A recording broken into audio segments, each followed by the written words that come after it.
Okay, good morning dear learners, मैं doctor Arshi. आज हम बीएड सेकेंड ईयर का पेपर लर्निंग एंड टीचिंग है जिसका फर्स्ट यूनिट का टॉपिक पढ़ रहे हैं। मैगजीम्स ऑफ टीचिंग यानी शिक्षण के सूत्र क्या हैं, कहाँ कहाँ ये यूज़ होते हैं, और ये सूत्र आपके किसी भी एग्ज़ाम में, यानी चाहे आपका सीटेट एग्ज़ाम हो, आपका आरटेट हो, कुछ भी हो, उन सारे एग्ज़ाम्स में आएंगे। इवन टीचिंग में हमें इन सारे के सारे मैगजीम्स को यूज़ करना होता है, और एक टीचर अगर इन मैगजीम्स को यूज़ करके पढ़ा रहा है तो उसकी टीचिंग इफ़ेक्टिव होती है और बेस्ट होती है।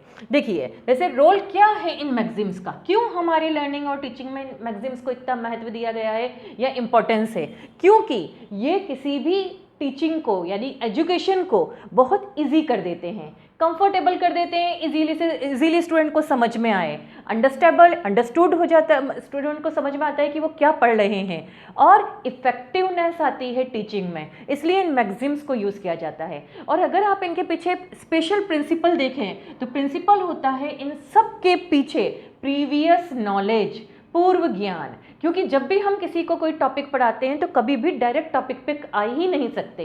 अगर हम डायरेक्ट टॉपिक पे आएंगे तो स्टूडेंट उससे फैमिलियर नहीं होगा और एकदम से उसका माइंड डिस्टर्ब हो जाएगा और उसका पढ़ने में रुचि यानी इंटरेस्ट खत्म हो जाएगा। इसलिए हम प्रीवियस नॉलेज के बेस पे इन मैगजीम्स को डेवलप कर रहे हैं, और एक्चुअली ये मैगजीम्स सारे के सारे साइकोलॉजी के बेसिस पे डेवलप किए गए हैं जिन्हें हम पढ़ रहे हैं। देखिए, फर्स्ट, ज्ञात से अज्ञात की ओर, नॉन टू अननोन, यानी जब भी आप पढ़ा रहे हैं तो आप स्टूडेंट को हमेशा ज्ञात बात बताइए, यानी उसकी प्रीवियस नॉलेज। यहाँ पे हमने जो कहा है सारे मैगजीम्स प्रीवियस नॉलेज से रिलेट करेंगे, यानी जो भी स्टूडेंट की प्रीवियस नॉलेज है। जैसे फॉर एग्जांपल हम स्टूडेंट को पढ़ाने जा रहे हैं एडजेक्टिव। अगर हम एडजेक्टिव पढ़ा रहे हैं तो एडजेक्टिव क्या है, एडजेक्टिव नाउन की विशेषता होती है, तो यहाँ पे हम सबसे पहले उसे नाउन पढ़ाएंगे, नाउन की विशेषता को समझाते हुए एडजेक्टिव पे जाएंगे। जैसे a girl has beautiful hairs, तो यहाँ पे क्या है कि गर्ल जो है, लड़की जो है, उसके खूबसूरत बाल हैं, यानी गर्ल इज नाउन और beautiful hairs are the adjective. तो हम इस बेस पे उसे समझाएंगे। यही चीज़ हम हर सब्जेक्ट में यूज़ करेंगे, चाहे हम हिंदी लें, लैंग्वेज यानी इंग्लिश, या कोई सा भी ले लें, या साइंस लें। साइंस में भी आपको स्टूडेंट को पहले नॉन करवाना होगा, तब जाके आप उसके अननॉन की ओर जा सकते हैं। जैसे आप स्टूडेंट को डिवीज़न सिखाने जा रहे हैं, तो डिवीज़न में जब तक उसको सब्सट्रैक्शन और मल्टीप्लिकेशन नहीं आएगा वो कभी भी डिवीज़न नहीं सीख सकता।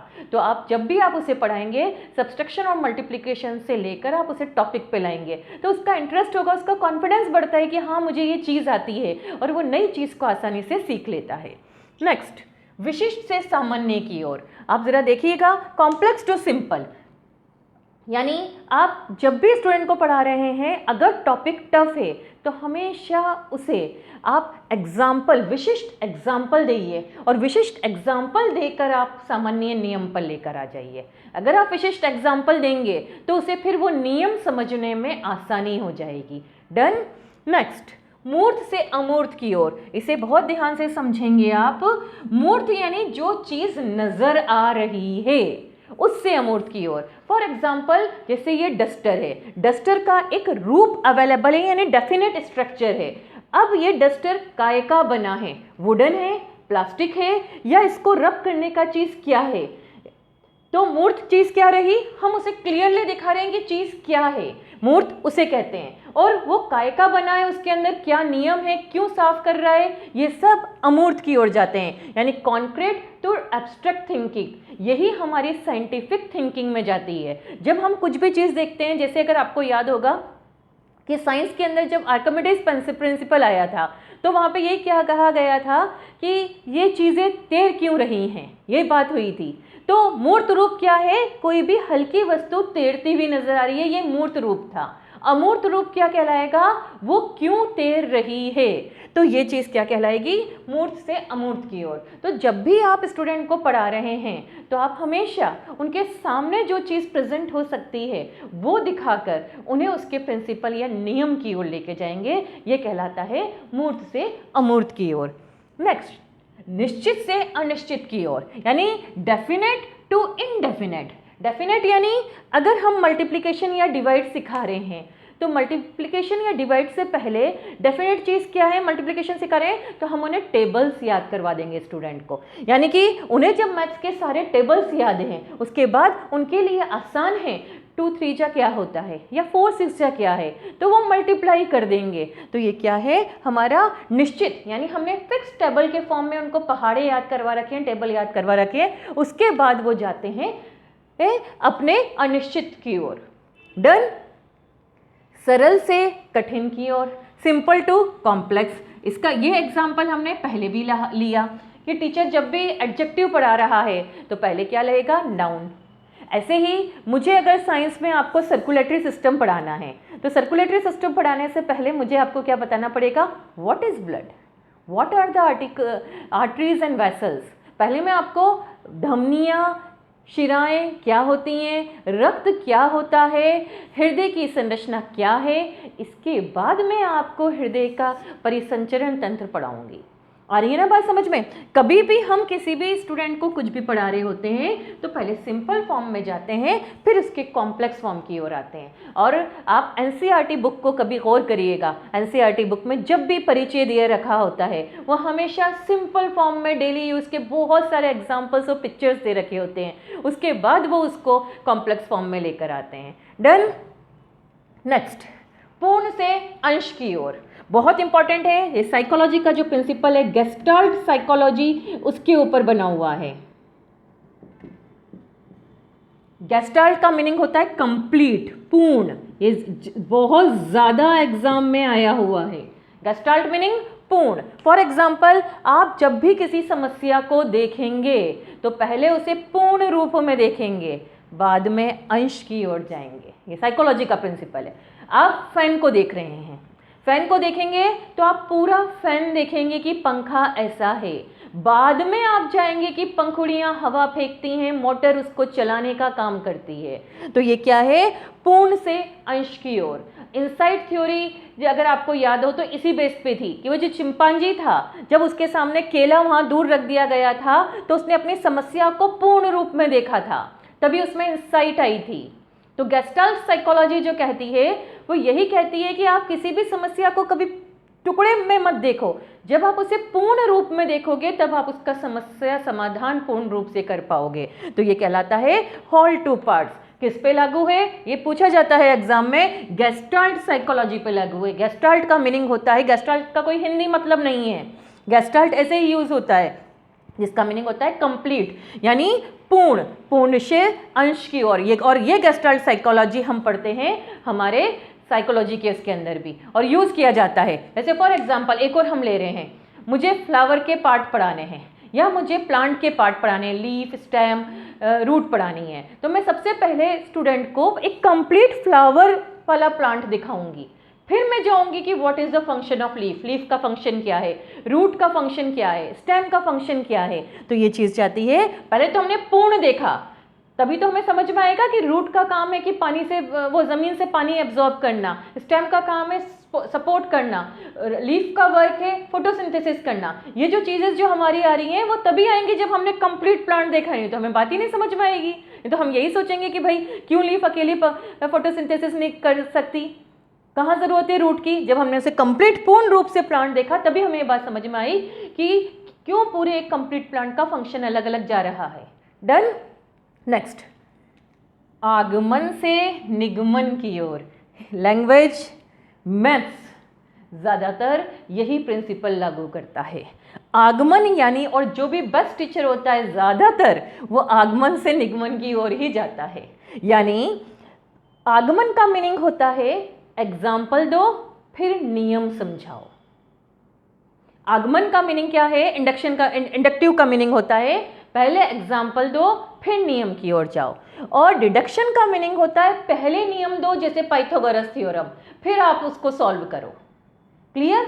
तो आगमन से निगमन की ओर यानी आप एग्जाम्पल देके, डेली यूज के एग्जाम्पल देके या सिंपल बहुत सारे एग्जाम्पल देकर स्टूडेंट को आप नियम की ओर ला सकते हो। वो नियम किसी भी तरह का हो सकता है। जैसे हम कह रहे हैं कि फिश का स्ट्रीमलाइन बॉडी होता है, तो एग्जाम्पल दे रहे हैं, नोक है, नोक क्यों है? ताकि पानी को काटेगी, इसलिए हमने जहाज को भी ऐसा बनाया है ताकि पानी को काट सके और जल सके। डन। नेक्स्ट, विश्लेषण से संश्लेषण की ओर, एनालिसिस टू सिंथेसिस। जैसे हमें पढ़ाना है फिजिक्स के अंदर एसी जनरेटर या डीसी जनरेटर पढ़ाना है, तो हम सबसे पहले क्या करेंगे, एसी जनरेटर और डीसी जनरेटर के पार्ट पढ़ाएंगे कि पार्ट्स क्या हैं, यानी उन पार्ट्स का विश्लेषण करेंगे, फिर हम उसका फंक्शन समझाएंगे। आपने 10th की बुक में एसी जनरेटर डीसी जनरेटर पढ़ा है फिजिक्स में, बिल्कुल क्लियर है, और आप देखना वहाँ पे सारी चीज़ें पहले पार्ट समझाए जाते हैं, और पार्ट समझाने के बाद फिर आते हैं कि फंक्शन क्या है। यानी पहले किसी भी चीज़ का पार्ट को क्लियर कर लो जो किस किस चीज़ से मिलकर बनी है, और हर प्रत्येक का फंक्शन क्या है, तब जाके हम सिंथेसिस की ओर जाएंगे, यानी उसके फंक्शन और उसकी क्रियाविधि की ओर बढ़ेंगे। डन। ठोस अनुभव से युक्तिकरण की ओर, समझिएगा। जैसे यहाँ पे कह रहे हैं एम्पिरिकल टू रैशनल, मीनिंग ये है ठोस अनुभव क्या, मुझे आपको फ्रिक्शन का प्रिंसिपल पढ़ाना है, समझिएगा। अब मुझे फ्रिक्शन का प्रिंसिपल पढ़ाना है, तो मैं आपको ठोस अनुभव जो आपने कर रखे हैं, सब बच्चे कैरम ज़रूर खेलते हैं, तो मैं पहले स्पेशली बताऊंगी कि आप मुझे बताओ कि कैरम में वो पाउडर क्यों डाला जा रहा है, और हर बच्चे ने वो पाउडर डाला होगा अपने कैरम बोर्ड पे, तो वो क्या है, उसका एक ठोस अनुभव जो उसको मालूम है कि हाँ मैंने पाउडर डाला है। अब हम क्यों डाला है ये नियम बता रहे हैं, तो हम बता रहे हैं ये फ्रिक्शन का नियम है। ऐसे ही हम एप्लीकेशन बताएंगे कि जो हमारे सड़क होती है, सड़क पे जितने भी वो जो हमारे हैवी वो रहते हैं व्हीकल्स, उनके आपने व्हील्स देखे होंगे, जो पहिए होते हैं उनमें कटाव होता है, क्यों होता है, ताकि सड़क पर आसानी से फ्रिक्शन के थ्रू वो चल सके। ये एप्लीकेशन हो गई। यानी हम कैसे जा रहे हैं, ठोस अनुभव, घर में जो चीज़ हमने खुद करी है, जो देखी है, उस एग्जाम्पल को दिया, उस एग्जाम्पल से हम कहाँ पहुँचे, नियम की ओर, और उस नियम की एप्लीकेशंस क्या हैं, कहाँ कहाँ हम उसको यूज़ करते हैं, ये सब हमने यूज़ करा। डन। अब हमारा आ रहा है जो हमें फर्स्ट ईयर में पढ़ाया जाता है, चाइल्ड साइकोलॉजी, मनोविज्ञान से तर्क की ओर। मीनिंग हमें हमने पहले लेक्चर में भी ये बात करी है कि मनोविज्ञान ही है जिसने टीचर सेंटर्ड एजुकेशन को चाइल्ड सेंटर्ड एजुकेशन में बदलवाया है। यानी जो शिक्षक केंद्रित शिक्षा थी वो बाल केंद्रित शिक्षा में परिवर्तित क्यों हुई है, शिक्षा मनोविज्ञान की देन है। अब मनोविज्ञान से लॉजिक की ओर क्यों बात कर रहे हैं, हम स्टूडेंट्स को सबसे पहले उनके लेवल के अकॉर्डिंग उनका सिलेबस बनाना, उनकी दूसरी चीज़ें जो उनके लेवल के अकॉर्डिंग सिलेबस दिया जाता है कि भाई अगर 1st to 5th का स्टूडेंट है तो उसका मेंटल डेवलपमेंट जो है वो इतना हुआ होगा, तो हम उसको यही चीज़ समझा सकते हैं, उसके बाद हम उसको दूसरी चीज़ों की ओर लाते हैं। यही कारण है कि पहले पढ़ाया जाता है जोड़, फिर पढ़ाया जाता है माइनस, प्लस माइनस, ये सब चीज़ें, फिर हम उसको पढ़ाते हैं डिवीज़न। यानी बच्चे को मनोविज्ञान से तर्क की ओर हम एक एग्जांपल और देख सकते हैं। अगर आप 1st to 5th की NCERT बुक उठाएंगे तो आप देखेंगे वहाँ चॉकलेट्स, फ्रूट्स, ये सब चीज़ों के पिक्चर्स हैं प्लस माइनस में। क्यों? क्योंकि क्या किया जाता है, स्टूडेंट वो बच्चों में इंटरेस्ट आता है, उन्हें हमें प्लस सिखाना है, तो वो शौक से नहीं सीखेंगे क्योंकि उनका मन बाहर के चीज़ों में लगा होता है, बाहर के एनवायरनमेंट में हो रहा है कि मुझे खेलने जाना है, ये करना है।